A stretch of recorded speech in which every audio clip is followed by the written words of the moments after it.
Awal bulan Februari hancur semuanya, hancur lebur. Tamu tiba-tiba nggak ada yang datang. Tamu terakhir aku itu langganan aku, dan dia ketakutan ketika masuk ke dalam kamar.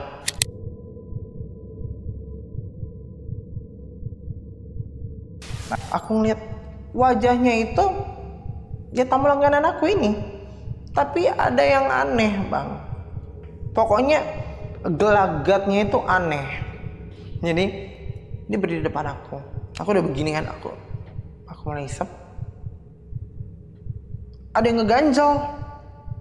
Puh, aku buang gitu. Kayak, kamu tau koreng kan? Koreng yang kayak kering, yang kayak kita korek dikit langsung lepas.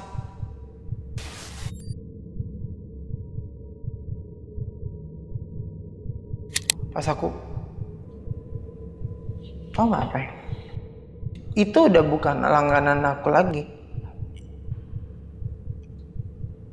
Apa tuh? Pocong.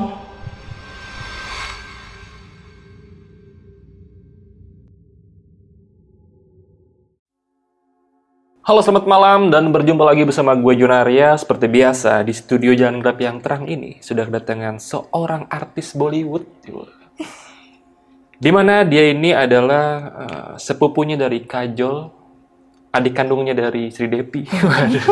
Jauh sekali. Dari depan gue ini udah ada narasumber yang bernama Kak Fani, dan Kak Fani ini tentunya bakal menceritakan kejadian menyeramkan yang pernah dialaminya nih. Jadi sebelum kita masuk ke cerita, gue mau ngajak kalian semua yang khususnya nih yang punya kejadian-kejadian misteri dan kalian mau jadi narasumber seperti Kak Fani, kalian bisa langsung aja DM ke Instagram Jalan Gelap atau kalian bisa hubungi nomor telepon yang ada di layar ini. Dan langsung aja kita kenalan dulu sama artis Bollywood kita. Halo Kak Fani, apa kabar? Halo Kak John, baik. Cantik banget sih. Biasa aja. Aduh, Kak Fani, Iya. hijau-hijau gini pakai pakaian gini nih. Apa nih temanya nih hari ini? Biar keluar aja auranya. Biar keluar auranya biar keluar aja. Yes. Oke, kayak jatuhnya kayak lemper ya kayak. Ini buras bener. Buras ya. Iya. Nah, kalau lemper kan isinya abon, kalau Kak Fani Kalau ini apa isinya nih? beras. Oke. Beras raskin. Kak Fani, Yes. tentunya gue ngundang lu kemari karena ada satu kejadian yang menurut gue nih menyeramkan nih Kak. Dan Oke. tadi kan kita di belakang udah sempet cerita ya Yes. Kak ya. Jadi ini gue kasih sedikit kisi-kisinya aja. Kak Fani ini pernah mendapatkan seorang langganan ya Kak? Yes. Mendapatkan seorang langganan yang ternyata seseorang langganan ini adalah pocong. Bahkan sampai Kak Fani dan sosok ini melakukan sesuatu yang wah luar biasa. Penasaran kan mau dengar kisah seperti apa? Jangan kemana-mana, saksikan terus Jalan Gelap.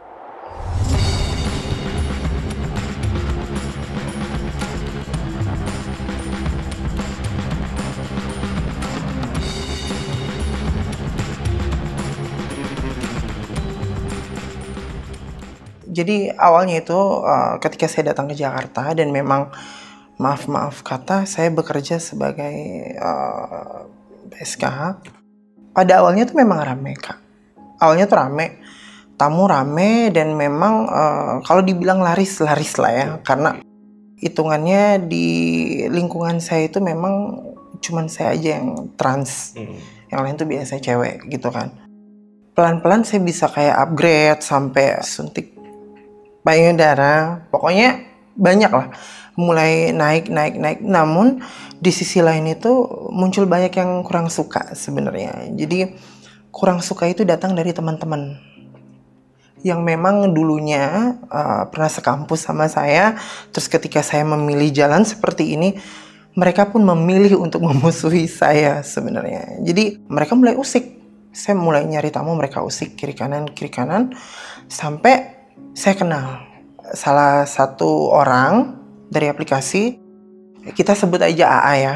Nah AA ini saya sempat lihat postingannya, itu tuh memang berkaitan dengan hal-hal gaib ya, hal-hal supranatural ya di postingannya. Cuman memang saya tuh skeptis Kak John, jadi memang bukan orang yang kayak oh langsung percaya gini-gini. Sama sekali tidak berpikir untuk percaya hal-hal gaib sebenarnya. Namun karena saya sempat buka obrolan sama AA ini minta izin buat datang ke tempat saya. Dia datang ke tempat saya, entah gimana, kita ngobrol-ngobrol. Lama-lama saya terbuka. Saya bilang, tamu saya rame, jujur rame. Tapi orang-orang sekitar tuh kayak banyak yang benci. Mereka pokoknya ada aja cara buat aku tuh entah dicengin, pokoknya banyak sekali direndahkan seperti itu. Beberapa kali bahkan ketika saya bawa tamunya dikata-katain, main sama Waria, seperti itu. Dan saya ceritain semua ke AA kan. Alhasil AA mulai bilang, kalau kamu mau, aku bisa kasih kamu sesuatu. AA tuh, ini saya kasih yang levelnya rendah dulu. Kamu coba minyak. Dan saya nanya dong, ini fungsinya buat apa? Karena memang itu jujur di pikiran tuh nggak pernah ada kayak, ini bener nggak ya? Itu masih ini bener nggak sih, masih nimbang-nimbang kan, karena sebelumnya emang kurang percaya ginian. Terus alhasil ngasih minyaknya itu warna merah sama warna kuning. Saya nggak tahu namanya apa. Dia cuma bilang ketika kamu open, udah habis dandan, pokoknya udah siap-siap nyari tamu, kamu buka botol itu, sembunyi di dalam kamar yang jelas ketutup. Dia ngomong kayak gitu. Dan memang tamu-tamu itu mulai start jadi langganan, Bang. Oke. Tapi memang pelan. Ibaratnya efek tarikannya pelan. Memang gimana? Mereka jadi langganan, cuman orang baru yang datang tuh udah mulai jarang pada saat itu. Jadi ya mungkin ya, namanya muka baru dulu 4 bulan pertama saya di Jakarta, itu memang rame banget. Mungkin mereka ngeliat muka baru jadi penasaran segala macam. Tapi seiring bulan keempat itu orang-orang baru ini berhenti berdatangan. Itu saya udah kenal AA. Udah dikasih minyak lah. 3 bulan saya di Jakarta udah dikasih minyak sebenarnya. Dari situ saya konsultasi lagi sama AA, ini gimana? Sekarang orang baru udah gak ada yang datang. Yang datang itu malah langganan sih. Ya menurut AA bagus dong. Cuman AA ngasih saran, kalau kamu mau, saya bisa kasih kamu yang lebih kuat dari ini. Semenjak AA ngomong gitu, saya bilang bentar dulu karena saya masih mikir dulu kan. Karena ya namanya orang kan, apalagi yang sering saya baca, kalau kita pakai sesuatu untuk penarik segala macam, itu tuh resikonya susah mati atau ibarat kata bisa ngelihat hantu seperti itu. Nah, AA ini selalu bilang pokoknya beres. Dan memang setelah kita diskusi, AA bilang ya udah kamu nabung, kalau udah ada maharnya nanti AA datang masang gitu kan. Udah selang beberapa waktu saya tuh berasa kayak dikejar AA terus, kayak kapan Neng masang, kapan Neng, karena saya berasa kayak kok ini kayak dikejar-kejar gitu. Satu sisi sebenarnya saya sudah nggak mau gitu, saya nggak mau pakai gituan sebenarnya. Cuman kata AA gini, ada satu yang sempat AA ngomong dan aku langsung kayak, bener nggak nih? AA ngomong, isian yang ini orang-orang nggak bakalan semena-mena sama kamu. Ibaratnya mereka bakalan lebih respect sama kamu. Dari situ saya oke. Ini yang saya mau, ini yang memang saya butuhin. Jadi bukan masalah kayak, untuk cantik ini, enggak. Saya lebih milih untuk yang memang jalurnya orang respect sama saya. Karena kebanyakan itu banyak yang anggap sebelah mata dan saya sempat kaget. Karena saya jadi transpuan pun bukan dari dulu. Saya sempat kuliah dan memang itu masih tomboy lah ya. Sebutannya masih bentukan awal. Ketika saya berubah jadi trans, saya sedikit kaget. Ternyata, begini ya, jadi trans itu sekitar tuh tidak semuanya bakalan suka. Meskipun kita sudah ibaratnya berperilaku yang baik, bermasyarakat yang baik ya. Ibaratnya saya ke teman-teman sekitar tuh kayak saya sering bagiin makanan kalau saya ada makanan gitu-gitu. Itu tidak cukup ternyata. Karena memang pas saya ngomong sama AA, akhirnya dia terbuka. Memang sebenarnya ada sosok yang memang nempel dari kampung dan itu sosok negatif. Dan sosok negatif ini yang bikin orang banyak tidak suka sama saya sebenarnya.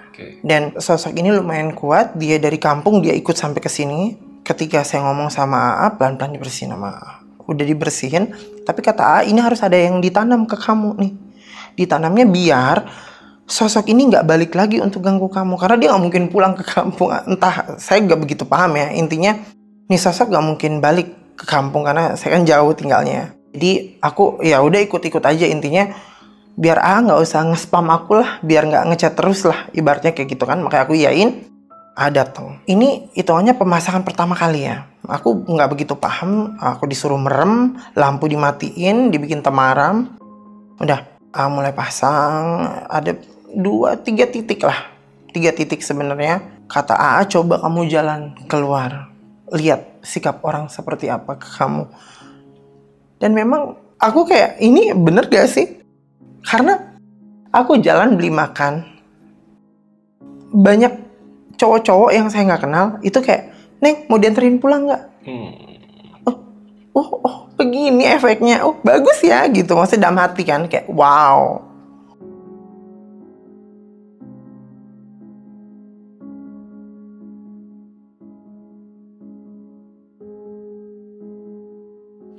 Setelah itu tamu masih sepi waktu itu. Tamu masih biasa aja lah ya. Karena mungkin pasca baru pasang juga, mungkin butuh namanya penyesuaian. Seiring berjalannya waktu, ini panjang cuman nggak perlu saya ceritain ya. Masalah saya sempat kenal sama cowok dan pokoknya ini orang toksik sekali dan dia berusaha untuk misahin saya sama Karena ibaratnya ini pelan-pelan saya udah anggap kayak abang saya, udah kayak ada apa-apa saya cerita ke dia gitu kan. Kita udah deket sebenarnya. Saya nggak ngerti dia cemburu mungkin sama dia cemburu sama orang-orang lain. Jadi dia mulai pisah-pisahin dari teman-teman, semuanya dipisahin sama dia. Jadi saya benar-benar sendiri dan cuma punya dia pada saat itu. Tapi dia mengizinkan saya nyari tamu. Nah, jadi setelah itu tamu langganan mulai banyak segala macem. Tapi saya jujur saya sudah ngeblok Jadi nyari-nyari saya kemana-mana. Jadi sebelumnya tuh nyari-nyari tuh. Ngechat di Facebook, ngechat di Instagram. Kayak, "Van, kenapa? Ada salah apa?" Aku sebenarnya bukan aku yang blokir sih. Dia, karena mantan waktu itu memang posesif. Dia pegang handphone, dia blokir semuanya. Kontak-kontak orang yang bukan tamu, dia blokir semuanya. Itu sebenarnya aku udah kayak mau marah, tapi berasa nggak bisa. Karena ternyata diusut mantan saya ini juga make sesuatu untuk ngikat saya sebenarnya. Tapi ya udahlah, kita lanjut ya. Kemudian lama kelamaan udah mulai pisahkan sama saya. Saya lanjut cari tamu, lancar sehari bisa dapat 1.500.000. Itu kalau saya niat ya, itu bisa segitu. Cuman memang badan emang nggak kuat. Jadi paling kayak 3-4 orang saya udah stop. Nah, setelah itu sempat ada satu kejadian yang bikin saya takut sekali bang, karena ini azab atau apa, jujur aja. Karena memang kan dulu bener-bener nggak paham ini itu segala macam, ibaratnya yang kayak berbagi, kita harus baik ke orang gitu-gitu, aku nggak paham dan aku lupa. Tuh pernah ngasih pesan, setelah aku masang pertama aku wajib bersedekah, tapi aku lupa. Tapi itu jujur memang nggak ada kejadian aneh-aneh di awal. Jadi saya tuh pasang bulan Mei. Begitu di bulan Oktober, satu pagi saya bangun, badan saya banyak merah-merah. Itu dengan posisi saya sudah tidak berkabar dengan Itu udah mulai merah-merah naik. Gatel banget. Saya udah takut. Amit-amit saya takut ini sifilis, ya kan? Tapi ketika saya cek dokter, ibaratnya aman semuanya, tidak ada yang aneh. Itu merah lama-lama naik jadi kerak, bernanah-nanah. Itu di sini sikut, bagian belakang, bagian lutut sama kaki itu banyak sekali, dan itu maaf itu menjijikan sekali lah ya. Itu mental saya jatuh, saya sudah tidak seperti lemper sekarang ini. Itu benar-benar kayak saya berhenti makan, pokoknya saya terima tamu saya gelapin semuanya. Saya pakai lengan panjang, celana panjang, matiin lampu. Tamu, halo, dan saya bersyukur dia tidak naik ke muka. Jadi tamu aman, lihat saya tuh aman aja. Begitu masuk, main tang dapat duit, dapat duit, selesai. Saya berobat 2 bulan baru sembuh. Dan memang itu bukan penyakit menular, nggak. Karena saya rutin tes HIV segala macam, sifilis juga, itu memang negatif semua. Itu kasus pertama yang sempat saya dapat ya. Itu saya sempat kaget dan sempat kayak, apa saya pulang gitu loh. Ini saya udah dapat azab dari Tuhan, seperti itu kan. Itu banyak sekali bergelut di kepala. Itu segala macam bikin saya yang kayak, duh ini kayak berhenti apa gimana. Tapi memang pada saat itu belum ada kepikiran untuk nyari AA. Ini di tahun 2021 ya. Kita flashback cerita awal. Setelah sembuh, tamu mulai lancar, makin lancar. Tahun kedua itu 2022 ya. Itu tuh bener-bener itu lancar sekali. Apalagi setelah Lebaran H+1, +2, +3 itu saya gacor. Sampai saya bisa suntik payudara. Hampir 8 jutaan lebih. Saya bisa, beli baju-baju bagus pada saat itu. Pokoknya banyak berubah. Dari segi penampilan, segi isi di dalam kamar, itu tuh udah mulai upgrade pelan-pelan pada saat itu. Tapi kadang-kadang satu sisi saya berasa kayak saya jahat sama AA. Tapi ya mau gimana? Mau cari gimana? Semua akses diblokir sama mantan saya. Seperti itu. Jadi ya saya bingung. Ya udahlah, saya anggap ya udahlah, mungkin sudah jalannya, nggak berkabar lagi sama AA. Ya udah ikhlasin lah. Mudah-mudahan jualan AA lancar karena dia jualan makanan kan. Aku minta maaf dalam hati, aku minta maaf ya AA, gitu-gitu. Nah, lancar. Tahun ketiga makin lancar. Oh, makin lancar. Semua ibaratnya pakaian memang yang nggak branded banget lah ya, cuman pelan-pelan sudah lebih pantas, sudah mulai pantas segala macam, sepatu, pakaian, pokoknya makeup tuh udah upgrade semua.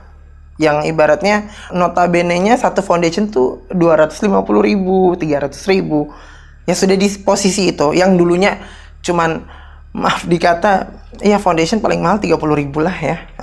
Jadi udah mulai naik. Sepertinya saya ada yang kelupaan di sini. Saya nggak tahu ya.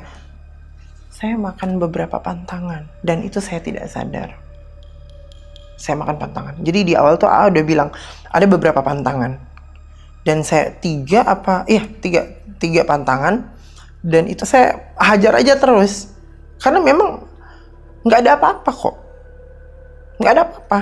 Makan aja pantangan, makan pantangan. Tapi makin melejit. Aku nggak sadar kan. Maksudnya ya namanya aku makan pantangan, nggak ada efeknya. Ya udah aku lanjutin terus dong. Berarti menurut aku ya cuman mitos gitu kan. Aku makan. Awal bulan Februari hancur semuanya. Hancur lebur. Tamu tiba-tiba nggak ada yang datang. Tamu terakhir aku itu langganan aku. Dan dia ketakutan ketika masuk ke dalam kamar. Dia nggak berani lihat muka aku. Aku bilang, Beb, kenapa? Gitu kan. Enggak. Mungkin dia berasa nggak enak karena mungkin udah langganan. Dan kita udah sering ketemu, tiba-tiba dia kayak kaget gitu. Saya nggak ngerti ya. Udah mulai aneh pelan-pelan. Tapi saya ini peka ya. Jujur peka, bukan peka bisa melihat hal-hal goib, nggak. Waktu itu peka ketika orang mulai nge-treat saya dengan berbeda. Itu berubah. Tetangga-tetangga kosan tuh mulai ngegosip. Mulai kayak nggak suka, nggak tahu, tiap saya tegur mereka marah. Kayak pokoknya disindir-sindir terus lah. Ini lonte lah. Ini lonte mendingan cabut aja, ini bos sial di sini. Itu udah mulai muncul, Bang. Dan sebenarnya yang bikin aku sedih itu bukan masalah sepi tamunya, nggak ada duit. Enggak.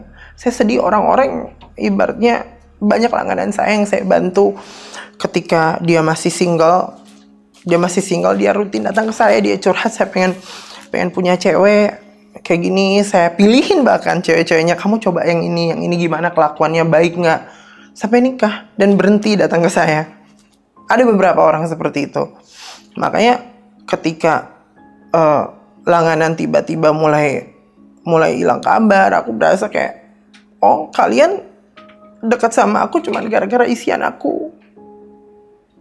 Maksudnya, maaf, kalian datang minta dengan harga-harga murah ke aku iyain. Ini balasannya gitu. Ternyata kalian bukan ibaratnya nyaman, bener-bener, maaf, bukan nyaman sama aku. Kalian nyaman sama isian yang ada di badan aku, dan ketika isian itu sudah tidak bekerja, kalian berubah. Itu sakit sekali rasanya, jujur. Kalau mungkin yang lain ya, yang lain tuh berpikir ketika sepi tamu dia sedih itunya. Aku sedih karena langganan aku tuh benar-benar udah kayak saudara. Semua itu kayak saudara. Ada yang bahkan datang tanggal 16 gitu. Nanti akhir bulan baru dia bayar, tunggu gajinya turun. Ada yang seperti itu. Gitu. Peleter gitu. Saking dekat dan saking saya percaya juga sama mereka. Makanya ketika mereka tiba-tiba hilang kabar dan berubah sikap seperti itu, saya kaget sekali. Saya udah mulai bingung, tapi awalnya sedih karena itu. Tapi kesini-kesini ketika keuangan makin menipis, dan itu waktu itu udah mau deket bayaran kosan, saya bingung dong. Saya hubungin kakak saya sama. Padahal dulu kalau mau dibilang keluarga saya tuh udah mulai menerima ya. Mereka nggak ada yang mau bantu. Sepertinya mereka juga kena dari efek itu. Makanya mereka bisa baik sama aku karena efek itu. Itu sakit sekali rasanya, Bang. Karena ternyata seberpengaruh itu hal-hal seperti ini. Ya memang kalau dibilang kita percaya Tuhan yang Maha Kuasa, of course saya percaya Tuhan yang Maha Kuasa. Cuman untuk perantara-perantara seperti ini yang kecil-kecil begini kan, ini berefek loh. Ibarat kita biasanya di angka 80, tiba-tiba kita di angka 30. Bisa dibayangkan seperti apa. Itu saya sempat ada tabungan 3 juta. Itu habis kayak air, Bang. Padahal sebelumnya tuh benar-benar bisa aku keep. Jadi saya jadi kayak, ini gimana? Kayak gini, ini mau gimana? Saya udah mulai pusing tuh. Tamu udah mulai sepi. Oh, pusing. Pernah satu malam aku nggak boleh putus asa. Ini mungkin cuman aku berasa kayak, ini sugesti aja. Aku dandan lagi. Aku coba. Ya udah, semangat. Aku dandan lagi. Dan ketika aku habis dandan, aku foto. Maaf kata. Itu kayak kuntilanak. Foto aku. Lu menyadari dulu ketika di saat lagi jatuh, bener jatuh. Yes. Lu melihat wajah lu Iya. di foto mirip kuntilanak. Iya.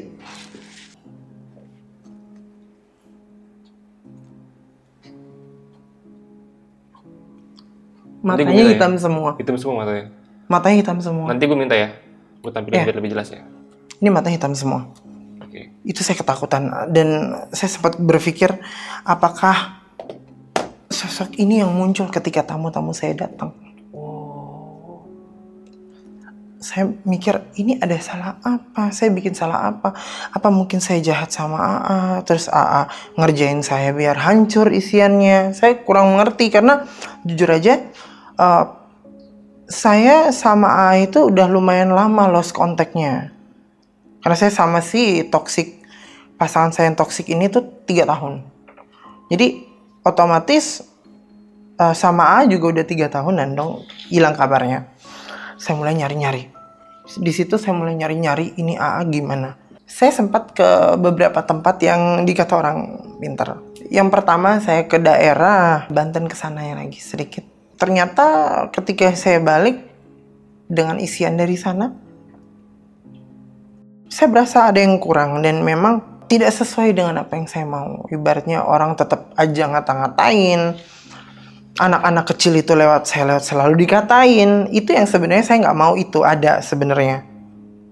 Berarti ya tidak sesuai dengan yang saya mau kan. Alhasil saya ganti lagi. Saya ke Sukabumi.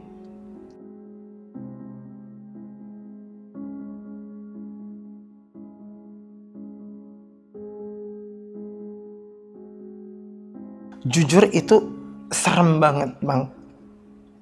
Lokasinya itu di bawah gunung. Di bawah Gunung Salak. Sore saya datang itu masih aman.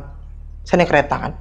Begitu udah masuk malam, itu tuh ini saya, maaf, dada saya tuh kayak ada yang neken. Ini tuh panas semua ke bawah. Cuman saya nggak ngerti apa. Jadi yang ngejemput saya tuh perawakannya seperti kiai.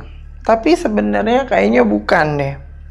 Saya awalnya mikir dia yang memang praktisinya, dia yang pakar supranaturalnya, ternyata bukan. Ada nenek-nenek gitu.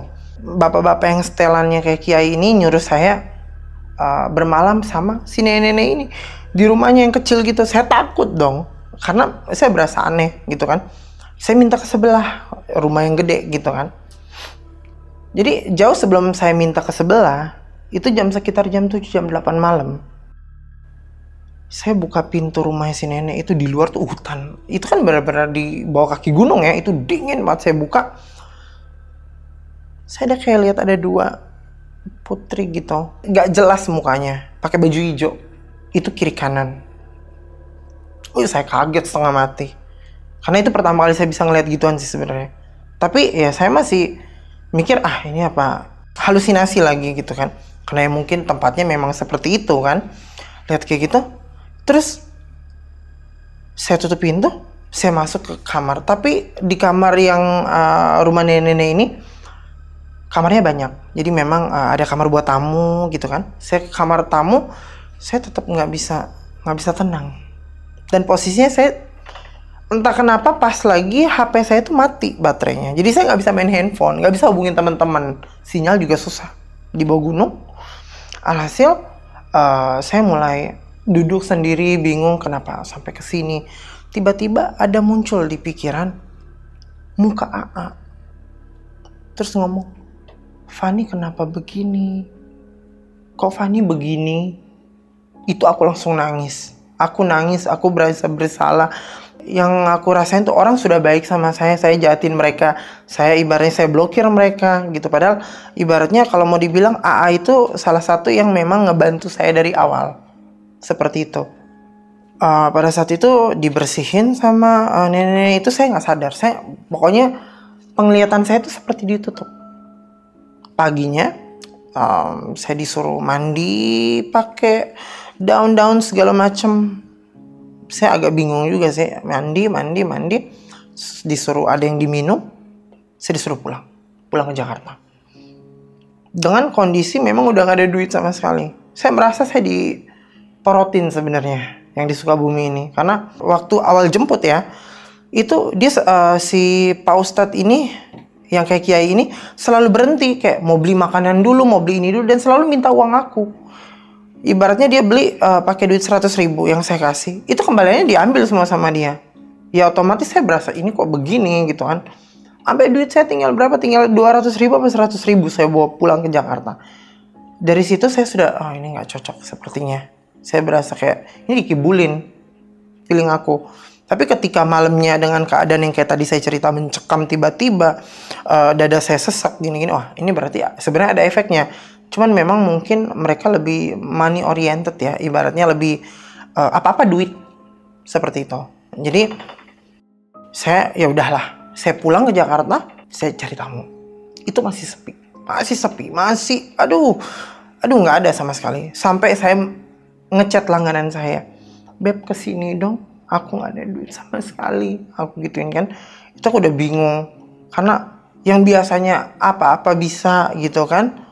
Ini udah kebingungan, apalagi saya pelihara kucing di rumah.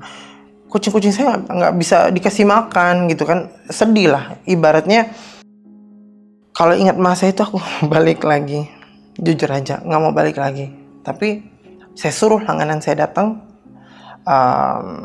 sebut aja namanya Andri ya. Begitu dia buka pintu, dia ngelihat saya tuh bener-bener yang takjub. Cantik banget mungkin kayak, orangnya beda nih, cantik banget ini. Dan aku juga nggak ngerti, semenjak isian yang dari Sukabumi ini, kamar tuh lebih rapih, lebih feminim, tidak seperti ini. Jadi lebih rapi, lebih feminim gitu. Jujur, bercahaya, cantik, tapi tarikannya lemah. Tamunya tetap aja susah. Itu satu. Yang kedua, ketika saya main, maaf agak-agak aneh ya teman-teman. Ketika saya main sama si A. Andri ini, itu tuh saya kesakitan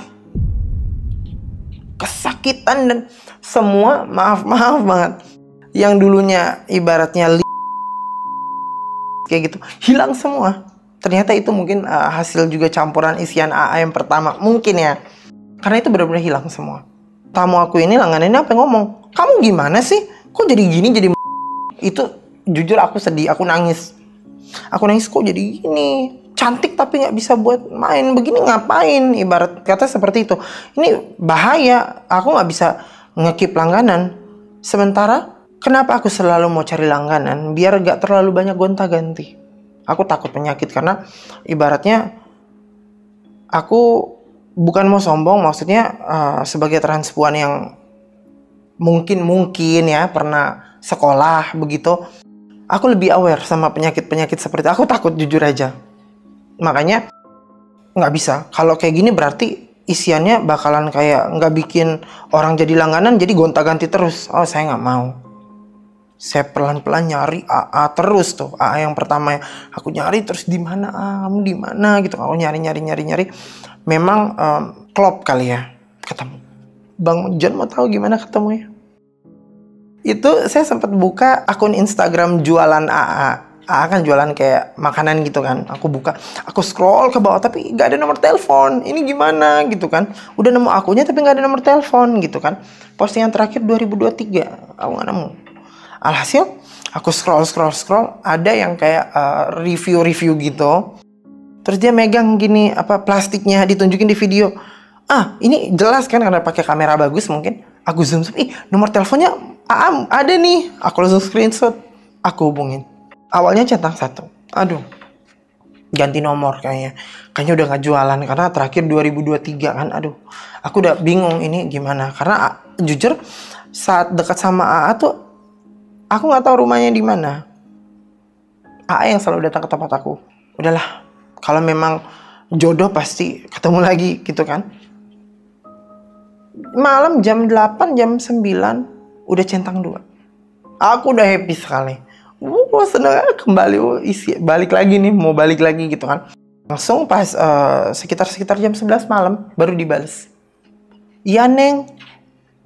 Mungkin belum lihat foto aku karena aku nggak pakai foto profil. Terus aku bilang ini Fanny gitu kan. Langsung, ya Allah Neng, kemana aja gitu kan.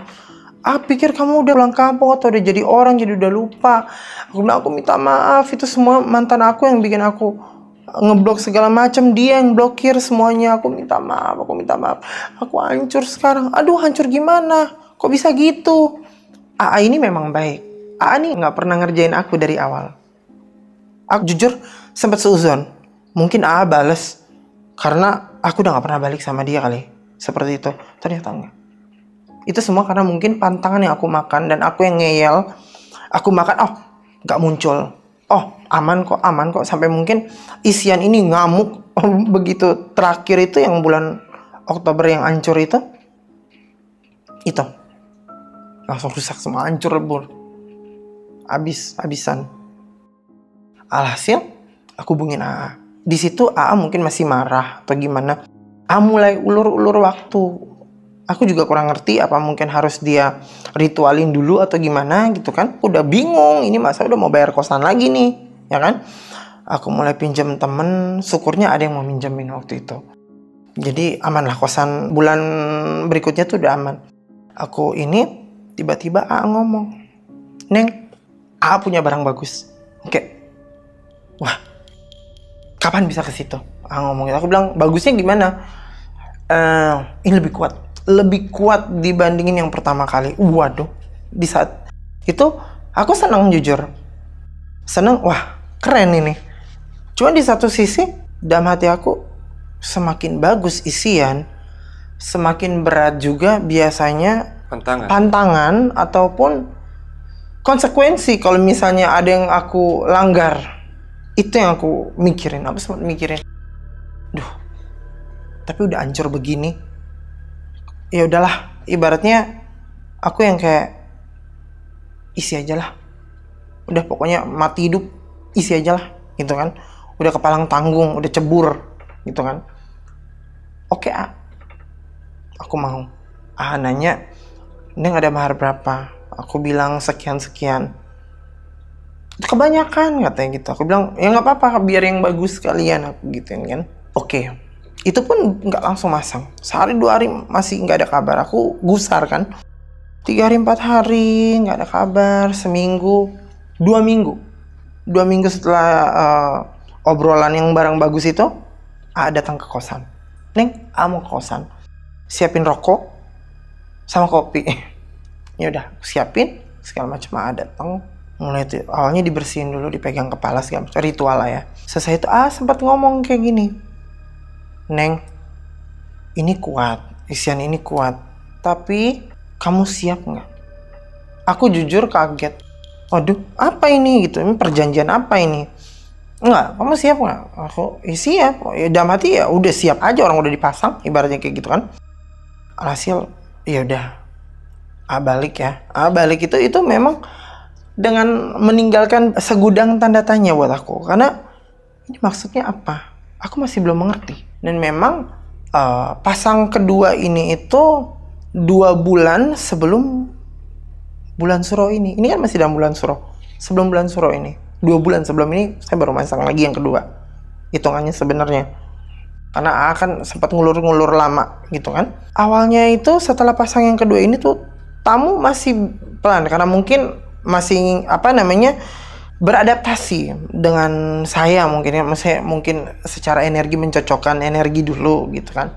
Jadi ya udahlah, aku sabar aja gitu kan. Tapi yang aneh, aku mulai start lihat yang aneh-aneh. Maksudnya? Kalau tadi kan saya sempat bilang, saya sempat yang waktu di tempatnya ini yang di Sukabumi, saya bisa ngeliat yang mbak-mbak 2 orang gitu kan, putri-putri gitu.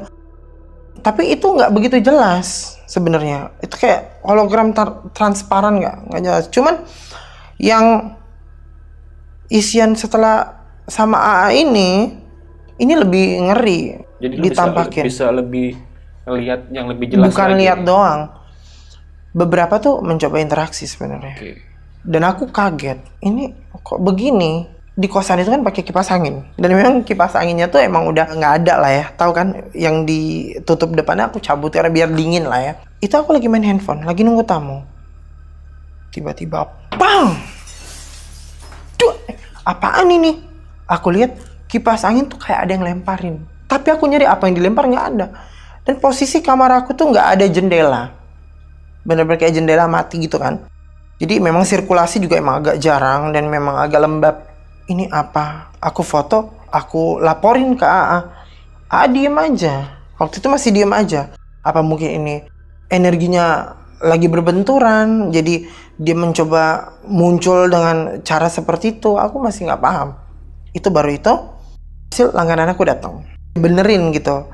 Kipasnya pakai baling-baling yang dia bawa gitu. Aku punya baling-baling yang gak kepake. Aku ke situ ya buat kamu, karena aku cerita kan, ini pecah gini. Dan dia pasang. Aman tuh, 2 hari 3 hari. Hari keempat, bang, meledak. Mesin kipas angin meledak dan itu keluar api. Kalau aku nggak cabut mungkin bisa bahaya. AA masih tetap diam. Aku, tolong dong, ini kenapa begini ya? Oh gituin. Karena menurut aku ini lumayan ekstrim ya. Karena bukan itu doang. Kamar mandi sering bau bunga, kantil putih, Kamboja, kadang-kadang melati. Tapi nggak ada sosok. Nggak ada sosok. Dia munculnya selalu seperti itu. Yang paling, menurut aku paling ekstrim itu yang dilempar itu. Jadi kok begini gitu kan. Setelah itu pernah juga saya tidur di atas plafon, itu ada yang merayap cepet. Dia kayak plastik bening gitu, tapi bisa kita lihat kalau dia tuh merayap cepet gitu. Aku makin ketakutan, jujur aja. Nggak pernah ngaji segala macem, pelan-pelan buka lagi, baca-baca lagi gitu kan. Aduh ini gimana? Tapi tamu tuh ada tapi masih pelan. Aku udah sempat putus asa. Aduh apa isian ini nggak cocok gitu kan. Gimana? Udah nggak ada kabar. Apa balas dendam? Aku udah sempat mikir gitu. Aku tuh orangnya negative thinking kuat banget.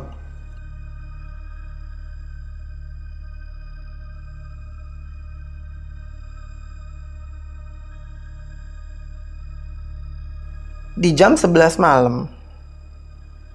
Itu malam Jumat by the way. Masih dalam kurun bulan-bulan ini ya. Langganan aku chat. Van. P. Seneng dong langganan aku. Dan memang langganan itu tinggalnya nggak jauh dari kosan. Dia Van di kosan. Aku balas iya beb gitu kan. Aku mau mampir ya, kata dia. Terus aku bilang boleh kesini aja gitu kan. Tapi kayak biasa ya, oke. Aku nggak bawa ini ya, nggak bawa handphone. Aku takut bini aku tahu nih. Ya udah nggak apa-apa, kamu ketok aja kamar aku. Masih inget kan kamar aku? Terus dia bilang iya masih. Ya udah kamu jangan chat, aku takut bini ngelihat notifikasi. Aku taruh handphone di kamar soalnya. Aku siap-siap dulu, kata dia. Aku bilang oke. Alhasil dari jam 11 itu jam 12 kok nggak ada yang ngetok pintu. Jam 1 aku nggak tahu itu jam 1 atau jam berapa, pokoknya udah mau ke arah setengah 1 tuh aku main handphone, ketiduran. Tidur tiba-tiba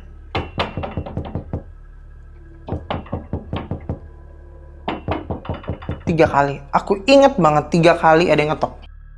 Itu tuh aku bangun, wah ada yang ngetok. Siapa? Aku teriak gitu kan. Dia nggak jawab. Aku bilang lagi, kalau nggak jawab aku nggak mau buka. Aku ngomong gitu karena memang sama semua orang aku gituin yang ketok. Karena jujur aku takut lah ya. Ibaratnya takut amit-amit ada gerebek atau gimana gitu kan. Nggak ada jawaban. Tapi nggak merinding pada saat itu. Biasa aja lah. Terus aku keinget, oh langganan nih, ya kan? Dia diem doang. Karena mungkin dia takut kalau dia bersuara orang-orang sebelah juga dengar gitu kan. Aku buka pintu, cek. By the way, aku selalu matiin lampu kamar ya. Kalau nerima tamu aku selalu matiin lampu utama. Aku nyalain lampu kamar mandi dan memang posisinya itu aku buka sedikit pintu kamar mandi biar cahaya dari kamar mandi tuh masuk di kamar. Jadi memang temaram ya teman-teman. Jadi nggak begitu jelas sebenarnya. Aku ngeliat wajahnya itu ya tamu langganan aku ini. Tapi ada yang aneh bang. Pokoknya gelagatnya itu aneh. Dia nggak bicara apa-apa. Diem. Terus aku kayak, kamu ada masalah? Cerita sama aku nggak apa-apa kayak biasa. Karena aku memang sama langganan selalu curhat-curhatan kayak gitu. Cerita aja kenapa berantem sama bini. Kenapa? Ketahuan apa gimana? Dia diem aja, dia nggak ngomong apa-apa. Nah pada saat itu aku nggak berasa takut apa-apa. Pintu masih kebuka tuh. Aku tutup pintu sendiri kan karena dia nggak nutup. Aneh juga. Aku tutup pintu, dia masih berdiri, diem. Aku kamar mandi, aku bilang ya udah kalau nggak mau cerita sekarang abis main kamu ceritain deh, gitu kan. Aku masuk kamar mandi, aku buang air kecil, aku balik dia udah full. Tapi memang aku belum ngeh ya. Badannya itu banyak bulu gitu sih. Tapi kayak ada yang pembeda gitu loh.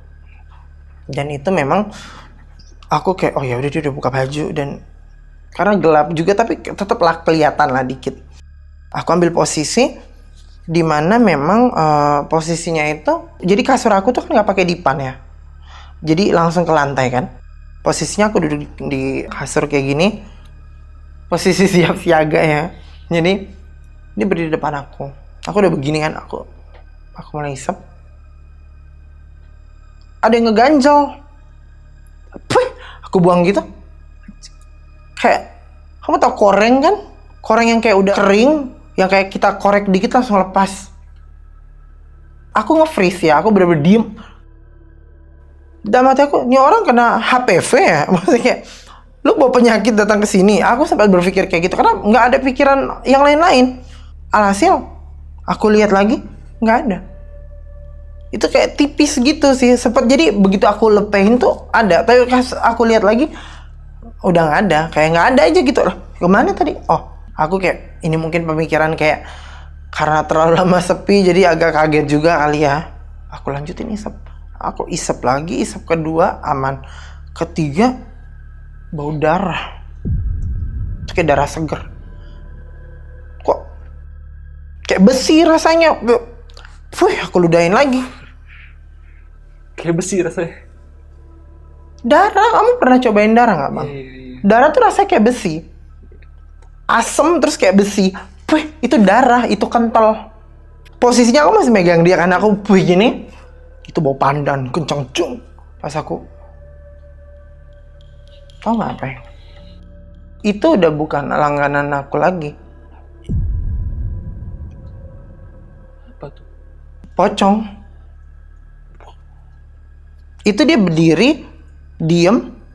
Aku sempat megang begini kan, itu bukan megang kakinya lagi guys. Itu bener-bener megang kayak kain putih yang terbungkus, aku megang kayak gini, aku sempat bersihin tangan karena itu kayak banyak apa namanya, kayak tanah-tanah yang basah yang nempel di kain kayak gitu. Itu tuh bau lembab, langsung bau lembab, bau anyir, bau busuk, tapi ikut juga sama bau pandan. Pandannya kencang banget. Aku sempat mikir, ini bau ini aku pernah cium di mana, tapi udah keburu ketakutan. Aku lepas, aku nggak tahu masih pakai baju atau nggak. Aku buka pintu, aku lari keluar. Aku keluar kamar, itu tuh hawanya beda banget, Bang. Itu kayak, ini di mana gitu. Kok beda gitu kan. Aku ketok kamar temen aku kan. Ri, Neng, buka dong gitu kan.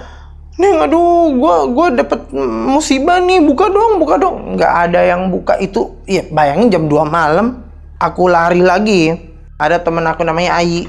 Udah jadi temen aku, ketok lagi. Neng, lu masih main game kan? Neng, buka dong, gua takut. Ini gimana ini, ada yang ada yang aneh di kamar. Gua gituin kan. Itu badan udah mulai merinding sebenarnya. Pas makin aku ketok gitu, itu makin kayak ini, kepala nih gede banget. Jujur aja kepala kayak deng. Terus dada tuh sesak. Lama-lama penglihatan aku tuh kayak kabur. Plek. Hilang. Aku udah nggak sadar lagi. Sadarnya itu pas azan subuh. Dan itu kamu tahu nggak, Bang, posisinya aku di mana? Itu aku di dalam kamar, udah ketutup selimut dengan rapi, pintu kamar dikunci dengan baik. Aku kayak bingung, ini mimpi nggak sih? Terus ya udah, coba deh. Aku angkat handphone aku cek chat langganan aku, dan dia udah ngechat kayak sekitar 25 menit sebelum aku bangun kali ya. Van, maaf ya, aku nggak jadi ke situ. Anak aku bangun, dia nangis. Bini aku juga ikut bangun. Alhasil dia nyuruh aku ngomong anak sampai tidur. Jadi udah nggak ada kesempatan buat ke situ. Nanti kita atur waktu ya, jangan marah, jangan blok, dia gituin. Aku naruh handphone. Aku langsung kayak, ini sosok apa? Ini apa sebenarnya? Aku bingung. Aku chat AA. AA bilang, waduh, harus ada pembersihan gitu kan. Jadi AA bilang, kamu Herbo kosongin waktu, AA ke situ kita pembersihan gitu kan. Nah, waktu itu masih hari-hari Minggu lah. Ibaratnya kan kejadian malam Jumat kan. Aku nggak berani cerita ke anak-anak kosan, takut pada heboh, ya kan. Sementara itu aku sempat berpikir, ini apa? Kok dia bisa ngikut aku? Ternyata bau pandan ini adalah bau yang seminggu 2 minggu sebelum kejadian ini itu udah familiar sama aku. Jadi aku kan tinggal di kompleks ya, yang mana tempat beli makanan, tempat jajan, beli sabun segala macam, nggak ada warung kelontong, bener-bener kayak perumahan kosong gitu kan. Dan memang kawasan aku itu kawasan yang sering kena banjir. Dulu sempat kena banjir bandang gitu gede di Jakarta. Kalian bisa cek aja di mana. Aku nggak mau nyebutin di sini ya. Jadi banyak rumah kosong. Nah, jadi ada sebenarnya satu rumah kosong yang memang wajib dan pasti aku lewatin ketika mau beli makanan. Jadi kosan aku tuh di bawah tanjakan, 200 meter dari tanjakan, dan memang ada rumah kosong satu agak gede. Itu tuh bener-bener udah nggak ada pintunya, nggak ada jendelanya gitu kan, bekas banjir gede mungkin ya. Aku nggak tahu, pokoknya udah kosong aja, dan cuma ada satu lampu penerangan di situ. Tiap beli makan itu selalu naik tanjakan, dan emang selalu lewat rumah itu. Sebelum isian sama AA ini, itu tuh nggak ada apa-apa, nggak berasa aneh, tapi memang kadang ada hawa dingin aja, dingin gitu, kayak dingin sejuk gitu, nggak serem sih. Nah, aku jalan ke atas beli makan, dan tiap kali aku mau ke atas, aku selalu permisi ya, numpang lewat ya, gitu. Maksudnya ibaratnya, ya sopan santun lah. Ibaratnya seperti itu. Padahal itu nggak ada apa-apa, nggak ada sosok. Aku nggak bisa ngeliat. Aku jalan ke atas. Hampir tiap hari tuh kayak gitu. Tapi setelah aku isi sama AA, ini ada yang aneh. Tiap aku lewat itu malam, dan ya namanya pekerja malam ya, saya. Kita tuh lapar kadang jam 11, jam 12 malam pengen makan, habis ya kan? Jadi apa tuh? di babat ya bun. Nah, jadi mau nggak mau aku jalan kaki sendiri tuh ke atas ya kan. Aku naik ke atas.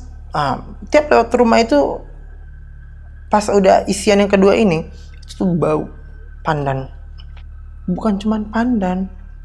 Aku noleh ke dalam, itu ada sosok. Tapi tidak sempurna. Tidak sempurna dalam artian dia masih sosok bayangan. Cuman aku terus saya permisi gitu kan, lewat balik. Kadang-kadang ketika habis pergi beli makan, baliknya tuh bau pandannya udah nggak ada, sosok itu udah nggak ada. Kadang juga pas perginya bau pandannya nggak ada, pas pulangnya ada bau pandan terus ada sosok itu. Dan tiap kali dalam kurun waktu 2-3 hari aku lewat situ, itu makin lama tuh sosoknya makin jelas bang, ngebentuknya. Awalnya tuh sekelebat abu-abu gitu. Hari keduanya itu dia mulai hitam, kayak hitam. Hari ketiga tuh mulai ada bentuk, tapi masih samar. Persis seperti yang aku lihat di Sukabumi ini, samar gitu. Tapi udah jelas bentuknya sebenarnya, pocong. Finalnya itu dia wujud berdiri itu paling jelas. Itu udah hari kelima, hari keempat, hari kelima gitu. Berikutnya aku beli makan tuh udah nggak ada apa-apa. Bau pandan pun pulang pergi tetap nggak ada, kosong, nggak ada apa-apa. Tapi satu waktu ketika aku pergi beli makan, balik aku buka pagar kan mau masuk kosan, itu tuh ini merinding semua nih. Diri bau pandan. Lari gitu kayak cepet. Ini bau yang biasa aku cium. Kok kesini? Ini ngikut apa gimana? Tapi memang dia nggak nunjukin apa-apa, cuman bau doang. Aku masuk kamar, keran air bunyi sendiri di kamar mandi. Mungkin aku lupa nutup. Aku nutup lagi, ya kan? Terus kucing aku nggak betah di kamar. Kucing aku kan pada tidur di kamar. Mereka udah mulai nggak betah. Semenjak mulai aku lihat-lihat yang sosok di rumah itu.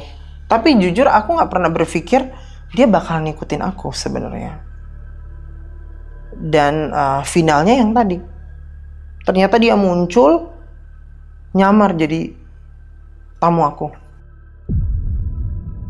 Sumpah aku nggak pernah berpikir bakalan duduk di sini cerita seperti ini. Gila sih. Karena kayak aku sempat nyari-nyari tahu. Ternyata kalau sosok berani muncul seperti itu tuh energinya udah kuat ya. Sampai bisa berinteraksi seperti itu, kuat energinya. Tapi memang ketika aku mulai kaget dia itu, mungkin energinya udah mulai melemah, jadi bentuk aslinya muncul. Aku sedikit banyak ngerti lah, baca-baca. Jadi begitu muncul, aku ketakutan, udah dia hilang. Dia hilang, datang, pembersihan. Seminggu kemudian, tim abang hubungi aku. Oke. Tim abang hubungi aku yang kayak, ya udahlah, mumpung masih lumayan fresh cerita ini, aku bagilah. Nah, yang sempat kita teleponan, yang abang bilang, coba dong cerita sedikit, ini gimana? Aku cerita. Malamnya dia muncul. Wah, ini baru kemarin nih. Yes. Dia muncul tapi mimpi. Aku tuh selalu lewat mimpi. Kalau memang yang bisa dia ngomong gitu, mimpi. Mau tau nggak dia ngomong apa? Apa tuh? Kamu cantik, Neng. Dan selama aku mendiami rumah kosong ini, cuman kamu yang paling sopan, tiap lewat selalu sapa. Baper dia. Oke. Udah, kita baik sedikit udah lu muncul segala macam ya kan. Pokoknya dia tuh meninggalnya di rumah sakit sebenarnya, kayak malpraktik gitu sebenarnya. Terus diambil organ-organnya, sedih kisahnya. Makanya di mimpi itu ganteng orangnya. Dia sempat nunjukin wujud asli yang maksudnya waktu semasa hidup ya. Itu muncul ganteng. Kayak kayak gini? Kayak campuran. Kayak orang campuran, cuman badannya nggak terlalu kurus sih. Badannya nggak kecil, tinggi, gede gitu. Terus dia sempat muncul yang bentukan yang ketika sudah ini, itu tuh ininya tuh udah habis. Jadi dagingnya nggak ada. Itu sosok yang muncul ke aku. Mukanya biru semua. Korban malpraktik.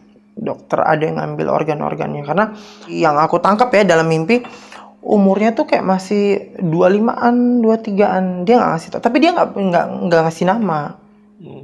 Dia belum sempat ngasih nama, aku udah ketakutan duluan. Aku bangun itu badan sakit semuanya. Udah setelah itu aku bangun, aku cerita lagi kata aku kurang ajar juga nih pocong, balik lagi katanya gitu. Aku udah buang dia jauh, dia datang lagi gitu. Terus akhirnya sebelum aku datang ke sini semalam lah ya, semalam itu dia muncul lagi. Terus dia bilang, aku cuma mau jaga di sini, lihat kamu baik kata gitu. Terus aku entah gimana aku bisa ngomong di mimpi itu, aku bilang nggak usah. Ibaratnya bukannya aku nggak mau, cuman ngapain sih kayak begini, kita kan udah beda-beda inilah ya. Setan kayak gitu kan masih penasaran hitungannya, berarti ada yang belum selesai kan sebenarnya di dunia. Muncul aja di otakku, dia masih dendam sama dokter-dokter, suster yang perjualbelikan organ dia itu. Terus aku bilang ikhlasin, kan udah beda alam, biar kamu bisa ke jalan yang lebih ini lagi. Nggak usah nemenin aku, mau nemenin kamu Neng, nggak usah, nggak perlu, nggak apa-apa, udah beda, biar kamu dapat jalan kamu ya. Aku kebangun, aku baca Al-Fatihah, aku fokusin buat dia, aku tidur lagi. Ini masih malam kan, aku balik tidur, ngantuk, aku balik tidur. Dia muncul dengan keadaan yang memang bentukan aslinya yang masih ganteng itu bersinar. Dia bilang, makasih banyak Neng, udah ngirim doa gini-gini, aku udah ikhlasin. Udah habis itu hilang pelan udah bersih. Happy ending ya. Iya, untung nggak muncul terus ya Bu. Tapi memang terakhir itu memang munculnya tampan, emang bersinar, muka jadi kayak bersih. Aku bilang, emang ngaruh ya doa aku. Ternyata ngaruh guys. Ngaruh lah. Dia muncul seperti itu dengan bentukan yang baik, dan memang ya udah hilangnya pelan. Jadi bisa disimpulkan dari cerita Kak Fani, sosok pocong yang datang menyerupai customernya ini adalah sosok pocong yang baper nih. Karena setiap malamnya Kak Fani ini membeli makanan lewat rumah kosong yang ada pocong ini, Kak Fani itu selalu ngasih salam. Hati-hati guys, banyak yang bisa baper. Bukan cuma orang bisa doang. Baper loh, gila sih. Tapi untuk sampai saat ini pocong itu udah nggak ada, udah bersih. Dia ini baru kemarin lo telepon lo. Iya. Berarti terakhir tuh lo baru ketemu Yes, dia, makanya aku sempat kayak aduh, ini bawain nggak ya? Bawain. Tapi aku sudah sempat ngomong sama dia, ini kalau aku aku mau bagi cerita kamu di podcast, gimana? Boleh nggak? Kata dia gini, itu apa? Aku nggak ngerti. Waduh. Karena mungkin nggak tahu ya. Mungkin hidupnya udah lebih lama dari zaman belum kita internet mungkin. Jadi nggak paham apa itu podcast, apa itu pocong YouTube, gitu-gitu. Udah lama gitu, jadi dia bingung. Terus aku bilang, adalah omongan pokoknya tentang kamu yang baik-baik kok, gitu. Terus tenang aja Cong. Ya udah hilang. Jadi ya semoga aja si almarhum ini ya diterima di sisi Allah Subhanahu wa Ta'ala. Iya, amin. Pokoknya. Tapi miris banget nih, ini berdasarkan kisahnya dari Kak Fani yang mendapatkan informasi langsung dari sosok ini. Sosok ini tuh meninggal karena malpraktek. Dan anggota organ tubuhnya itu dijualbelikan. Gila, sumpah, ini nggak tahu kejadiannya kapan dan tahun berapa. Nggak jelas kalau kejadian itu ada di saat ini, mungkin udah viral. Iya, ini banyak sih. Jangan yang viral, yang mungkin yang sekarang pun ada dan kita tidak tahu kan ya, begitulah. Ya. Seperti itu. Jadi ya kurang lebih kayak gitu, Kak. Iya. Menarik sih, menarik. Gila sih, kejadian yang dialami oleh Kak Fani ini bisa dibilang kejadian itu berawal dari ketika Kak Fani ini memasang bisa dibilang susuk ya, Kak ya? Bukan sih sebenarnya. Apa nih? Sebenarnya kayak ritual ya. Ritual aja sih. Kayaknya kodam deh. Setelah Kak Fani tuh kodamnya. Mbak Kunti, nggak tahu deh. Soalnya nggak ada pakai jarum emas itu enggak sih. Nggak gitu. Ini udah lebih ritual ya, lebih modern ya, Bun. Cus, yang mau info cus. Promo tuh. Gila sih, ini kejadiannya terjadi setelah Kak Fani ini melakukan ritual sama si AA. Dan setelah Kak Fani melakukan ritual sama si AA ini, Kak Fani lebih sensitif terhadap hal-hal gaib. Yes. Bahkan sampai pocong aja tuh Gila sih, gila. Tapi ya semoga aja ada hikmah yang selalu bisa diambil dari setiap cerita yang diceritakan oleh narasumber kita.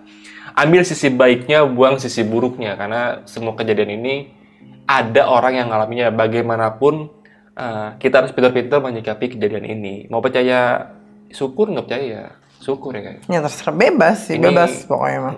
Yang penting ini ada orang langsung yang menceritakan kejadiannya. Dan terima kasih banyak buat kalian yang sudah menyaksikan video ini dari awal sampai akhir. Dan gue juga mau ngingetin buat kalian semua yang mau jadi narasumber kayak Kak Fani, yang punya kejadian horor apa aja atau kejadian tentang kisah hidup yang menyeramkan, kalian bisa langsung aja DM ke Instagram Jalan Gelap atau kalian bisa hubungi nomor telepon yang ada di layar ini.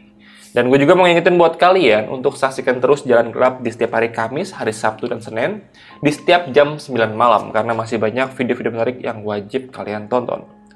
Dan akhir kata, gue John Arya dan Kak Fani, pamit. Bye. See you guys. See you when I see you.